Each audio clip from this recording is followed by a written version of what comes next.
ಎಷ್ಟು ವರ್ಷಗಳಲ್ಲಿ ರೋಸು ಗನ್ನೆಲ್ಲ ಹಿಡ್ದಾಯ್ತು, ಇದೀಗ ಮಚ್ ಬೇರೆ ಬಂದಿದೆ ನಮ್ಮ ಆ್ಯಕ್ಷನ್ ಪ್ರಿನ್ಸ್ಗೆ. ಫಸ್ಟ್ ಆಫ್ ಆಲ್ ಸಕ್ಕತ್ತಾಗಿ ಡೈಲಾಗ್ ಹೊಡೆದಿದ್ದೀರಾ, ಸಖತ್ತಾಗಿ ಕುಣಿದಿದ್ದೀರಾ, ಸಖತ್ತಾಗಿ ಆ್ಯಕ್ಟಿಂಗ್ ಮಾಡಿದ್ದೀರಾ. ಏಪ್ರಿಲ್ 30 ನಾವು ಕೂಡ ಕಾಯ್ತಾ ಇದ್ದೀವಿ. KD ಜರ್ನಿ ಬಗ್ಗೆ ದಯವಿಟ್ಟು ಮಾತನಾಡಬೇಕು ಸರ್. ಇಲ್ಲಿ ಬಂದಿರೋ ಎಲ್ಲ ಪತ್ರಕರ್ತರಿಗೆ, ಮಾಧ್ಯಮ ಮಿತ್ರರಿಗೆ, ಈ ಕಾರ್ಯಕ್ರಮನ ವೀಕ್ಷಿಸ್ತಿರೋ ಎಲ್ಲ ಹಿರಿಯರಿಗೆ, ತಾಯಂದಿರಿಗೆ, ಎಲ್ಲ ನನ್ನ VIPsಗೆ, ಇಲ್ಲಿ ಬಂದಿರೋ ಎಲ್ಲ ಹಿರಿಯರಿಗೆ ಎಲ್ರಿಗೂ ನಮಸ್ಕಾರ.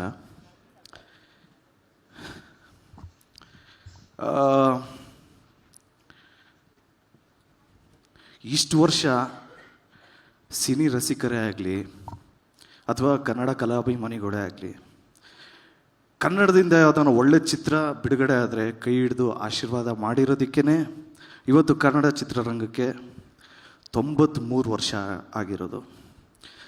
ನನ್ನ ರಿಕ್ವೆಸ್ಟ್ ಒಂದೇ, ನನಗೊತ್ತು ನೀವೆಲ್ಲರೂ ನಿಮ್ಮ ಲೈಫಲ್ಲಿ ಎಲ್ಲರೂ ಬ್ಯುಸಿಯಾಗಿರ್ತೀರಂತ.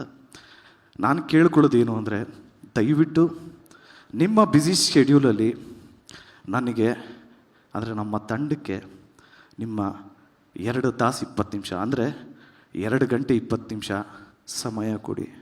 ಯಾಕೆಂದರೆ ಇದು ಒಂದು ಒಳ್ಳೆ ಫ್ಯಾಮಿಲಿ ಎಂಟರ್ಟೈನರ್ ಸಿನಿಮಾ, ಮಕ್ಕಳೆಲ್ಲ ಕೂತ್ಕೊಂಡು ನೋಡೋವಂಥನೇ ಸಿನಿಮಾ. ಆ್ಯಕ್ಚುಲಿ ಸ್ವಲ್ಪ ವೈಲೆನ್ಸ್ ಇದೆ.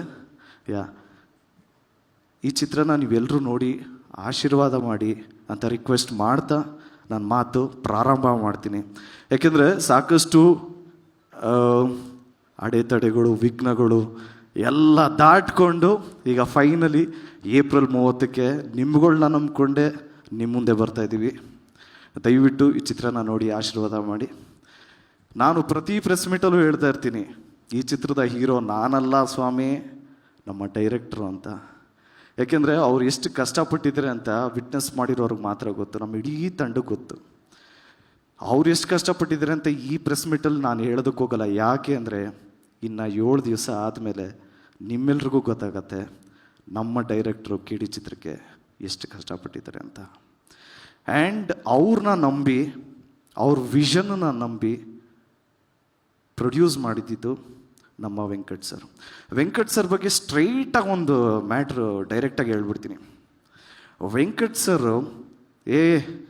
ಧ್ರುವ ಸರ್ಜಾ ಹೀರೋ ಅಥವಾ ಪ್ರೇಮ್ ಸೂಪರ್ ಡೈರೆಕ್ಟರ್ ಅಂತ ಈ ಚಿತ್ರ ಮಾಡಿಲ್ಲ. ನಿಮ್ಗಳಂಗೆ ಕಥೆನ ಮಾತ್ರ ನಂಬಿ ಮಾಡಿರೋ ಚಿತ್ರ KD. ನಮ್ಮ ಚಿತ್ರತಂಡದ ಎಲ್ಲರೂ ಹೀರೋಗಳೇನೆ. ಆ್ಯಕ್ಚುಲಿ ನಮ್ಮ music director Arjun Janya sir ನಮ್ಮದು ಫಸ್ಟು ಮೂವಿ ಇದು KD. ಆ್ಯಕ್ಚುಲಿ ಮುಂಚೆ ಮಾಡಬೇಕಾಗಿತ್ತು, ಮಿಸ್ ಆಗಿತ್ತು, ತಿರ್ಗಾ ಇವಾಗ KD. ಆ್ಯಂಡ್ ಒಳ್ಳೆ ಕಾಂಬಿನೇಷನ್ ನಮ್ಮಿಬ್ರದಲ್ಲ ಸರ್, ನಿಮ್ಮಿಬ್ರು ಒಳ್ಳೆ ಕಾಂಬಿನೇಷನ್ ಆಗಿದ್ದಕ್ಕೆ ನನಗೊಂದು ಒಳ್ಳೆ ಆಪರ್ಚುನಿಟಿ ಸಿಕ್ತು. ಯಾಕೆಂದರೆ ಮ್ಯೂಸಿಕಲಿ ಎಲ್ಲ ಸಾಂಗ್ಸ್ ಎಲ್ಲ ಎಲ್ರಿಗೂ ಇಷ್ಟ ಆಗಿರೋದಕ್ಕೆ ಕಾರಣ ನೀವು ಕಂಬೈನ್ ಸ್ಟಡಿ ಚೆನ್ನೈಯಲ್ಲಿ ಮಾಡಿರೋದಕ್ಕೆ.